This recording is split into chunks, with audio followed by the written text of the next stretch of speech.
বাবা, তুমি ওকে গাধা কেন বলছো? গাধাকে গাধা বলবো না তো কি নিউটন বলবো? বাবা, আমি একটা সিদ্ধান্ত নিয়েছি, আমি আজই সাফায়াতকে বিয়ে করবো। থাকবি কোথায়? রাস্তায়? হ্যাঁ, আমি আর বাসায় থাকবো না। বাসায় ঢুকবে না মানে কি?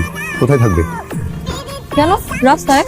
তুমি যদি রাস্তায় থাকতে পারো, আমি কেন পারবো না? আন্টি আসসালামু আলাইকুম। মা, তুমি এখানে?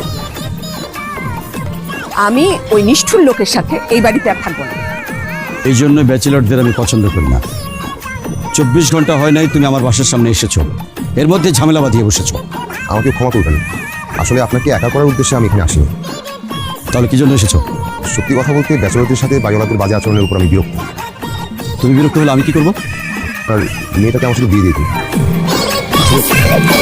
ও আসলে 3 বছর যাবত প্রেম করছে লুকিয়ে লুকিয়ে, আর ও আমার বাসায় গিয়েছিল কফি খেতে, তাই তো বাড়িওয়ালা আমাকে বাসা থেকে বের করে দিল। সব ওর দোষ, তো তারপর আমি ওকে অনেক ভালোবাসি। বাবা দেখছো, সবসময় আমাকে এভাবে দোষ দেয়। তুই চুপ কর। তোমাকে আমি 5 মিনিট সময় দিলাম, এর মধ্যে তোমার সব কিছু গুছিয়ে এখান থেকে বিদায় হও। তোমাকে আমি 3 দিন সময় দিলাম, এর মধ্যে তোমার বাবা মাকে নিয়ে আমার সঙ্গে দেখা করবে। তারপর ওই ছোট রুমটা আমার কাছে ভাড়া দিবেন না? ওই ছোট রুম দিয়ে তুমি আর কি করবে? তুমি তো আমার সব কিছু নিয়ে নিয়েছো।